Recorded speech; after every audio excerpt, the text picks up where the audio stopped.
Olá amigos, sejam bem-vindos a mais um vídeo do meu canal. Eu sou o Lucas Knaip e vamos falar sobre o título do Chelsea na Supercopa da UEFA. Foi suado, né? Isso a gente tem que comentar, né? Quem esperava um jogo mais tranquilo, né? Que o Chelsea ia fazer valer a superioridade do elenco e tudo isso, se frustrou bastante, né? Até foi um jogo muito perigoso para o Chelsea. O Villarreal jogou bem acima do que eu imaginava e ficou no 1-1 no tempo normal. E o Chelsea ficou com aqueles vislumbres de antigas decisões dos pênaltis, né? Tecnicamente as últimas duas, né? Para o Bayern em 2013 e para o Liverpool em 2019, né? O Chelsea já tinha jogado essas duas nos pênaltis e acabou perdendo as duas, mas dessa vez o Chelsea venceu e ainda com um gostinho extra, né? O Tuchel trocando o goleiro, faltando alguns minutos para o final. Acho que o Mendy não deve ter confiança para catar pênaltis, essa deve ser a grande verdade. Tanto é que ele nem questionou, assim, por ser substituído. E assim, até deu motivação ao Kepa, que foi lá e conseguiu defender dois pênaltis que foram cruciais para que o Chelsea fosse campeão da Supercopa da UEFA, né? Uma competição que, por mais que as pessoas critiquem, que seja muito cedo na temporada, né? Que o pessoal vem de pré-temporada, das férias, por mais que as pessoas critiquem que talvez seja desnecessário, eu acho que tem seu glamour e nos entrega bons jogos como foi o de hoje. O jogo de hoje foi bom, né? Foi um jogo bem jogado, um primeiro tempo que o Chelsea foi melhor, estava atacando melhor, estava dominando completamente o Villarreal, mas o Villarreal mostrou aquilo que eu comentei no pré-jogo, que é um time de mentalidade vencedora, né? O Unai Emery sabe fazer isso, né? E ele sabe montar uma boa defesa, né? Porque o time consegue buscar um empate e o Chelsea quase não cria mais chances de perigo. Teve algumas chances ali, o Pulisic perdeu um gol ali cara a cara com o goleiro, acabou chutando mal, mas de qualquer maneira foi um jogo assim bem disputado e no final das contas o Chelsea sai com o bicampeonato da Supercopa da UEFA. Havia ganhado a sua competição em 98, mas se o Villarreal tivesse ganhado não acharia nem um pouco injusto, porque eles tomaram atitude e não tiveram medo de buscar o empate, né? Tem muitos times que mantêm a estratégia de esperar o adversário para o contra-ataque. O Villarreal saiu da zona de conforto para buscar o empate e conseguiu grande superioridade no segundo tempo. E aí que vem uma crítica, né, minha ao Thomas Tuchel, né? Apesar de ter conseguido, ele fez feito a substituição chave, né, de trocar o Mendy pelo Kepa, que poderia ter sido também uma substituição que deu errado, né? Nunca se sabe o que acontece, né? O pênalti é muito imprevisível, mas o fato é que o Chelsea dominou completamente o primeiro tempo, pelo menos até o gol, né? Foi uma superioridade enorme. 220 passes trocados contra 40, um número muito assustador a diferença. Chelsea não deixava o Villarreal sair do campo de defesa. Era uma grande superioridade, não parecia um Villarreal sem respostas. Estava mais ou menos o que eu achei que poderia ser o jogo. Um time que tinha uma superioridade de elenco e um esquema que estava absolvendo o Villarreal. Faz o gol, o Chelsea morre no jogo. É uma coisa assim que foi muito desnecessário. O Chelsea poderia ter continuado com o ritmo ali, mas acho que talvez ainda um pouco da tática do Tuchel de gastar muita energia para abrir o placar e depois tentar se recompor. Eu acho que pode ser um pouco disso, mas ou pode ser um pouco pragmatismo mesmo. Vou fazer um gol e estacionar o ônibus. O que o Chelsea fez? Até chegou um momento ou outro com perigo, mas foi estacionar o ônibus, né?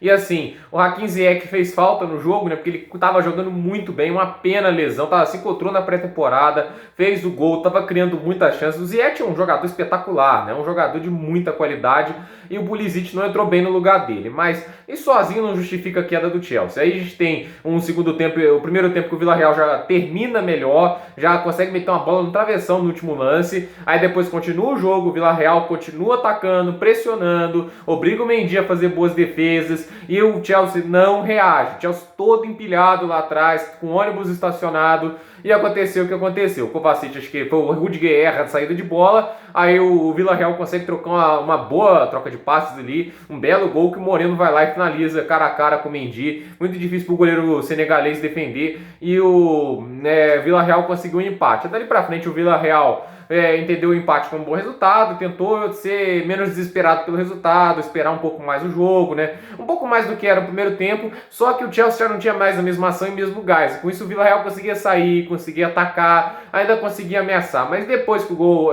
sofre o gol, o Chelsea toma um pouco mais as rédeas da situação, começa também a ter um pouco mais de volume, e é aquela questão, o fato de ter tido volume após o gol sofrido mostra que o Chelsea poderia ter tido uma tomada de atitude diferente, né, de ter pressionado mais desde o início, desde que marcou o gol. Eu acho que o Chelsea ficou muito confortável no 1-0 e é algo que acontece desde que o Tuchel assumiu. O Chelsea se conforma com uma vantagem mínima e eu acho isso um problema, porque 1-0 é um placar perigoso, por mais que sua defesa seja sólida, o gol do adversário pode acontecer. Do lado adversário, o Villarreal, eu disse, é um time de médio escalão da Espanha, mas foi campeão invicto da Liga Europa. Não é um time qualquer, assim. O Naemi, ele não é um técnico ruim, entende? Ele poderia arrumar soluções para o jogo ali naquele momento e o fez. Então, assim, o Chelsea, para mim, adotou uma zona de conforto que não é admissível, na minha opinião. Quando você tem a oportunidade de matar o jogo e atropelar, atropele. É uma coisa que o Lampa fazia, né? O Lampa pode não ser um técnico tão bom quanto o Tuchel, mas ele tinha ousadia. A gente viu até mesmo naquele mês ruim dele, de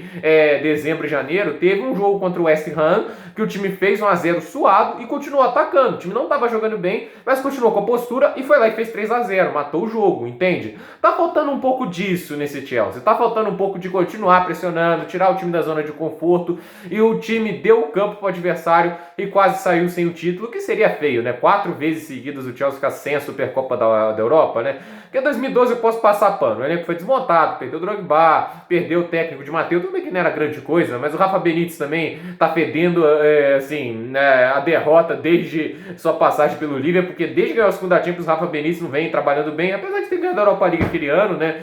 Aí teve aquele título contra o Bayern perdeu, né? Quando o Chelsea perdeu pro Bayern em 2013. Esse daí o Chelsea teve um a menos e tomou um gol no último minuto que doeu pra cacete. Aí em 2019 era um Chelsea inferior, o Liverpool em questão de elenco jogou melhor, acabou perdendo nos pênaltis. Ou seja, foram 3 derrotas, 2 ali eu consigo arrumar alguma explicação, apesar de tomar 4-1 não ter desculpa, foi um jogo ruim do Chelsea contra o Atlético de Madrid.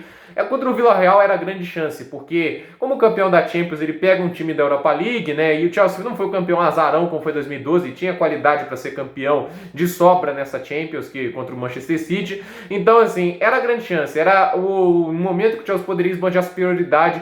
Na minha opinião, não fez tanto isso. E correu risco contra um time que bate pênaltis bem. O Villarreal ganhou sua Europa League batendo pênaltis e convertendo todas as cobranças. Ali o Kepa fez valer um pouco da qualidade dele defendendo pênaltis, porque não foi a primeira vez que ele aparece nesse sentido, né? Ele defendeu pênaltis na Europa League, foi muito bem naquela temporada, na última com o Sarri. Então, assim, ele tem suas qualidades, mas é um pouco estranho explicar a tamanha regressão em tão pouco espaço de tempo como ele teve, mas não é um goleiro totalmente ruim, entende? Eu não acho que o Kepa é o pior goleiro do mundo, né? Já teve seus bons momentos, mas o fato é que hoje ele conseguiu mostrar um pouco de sua qualidade. Gente, por esse vídeo é isso, dúvida nos comentários, deixe seu like, se inscreva no canal, compartilhe esse vídeo, parabéns ao Chelsea, bicampeão da Supercopa da UEFA, foi duro, foi no suor, mas é desse jeito que a gente lembra com mais carinho, né? Um 4-0, apesar de ter sido uma grande vitória, às vezes a gente esquece com mais facilidade que o 1-1 suado como foi hoje. Por esse vídeo é isso, gente, até a próxima.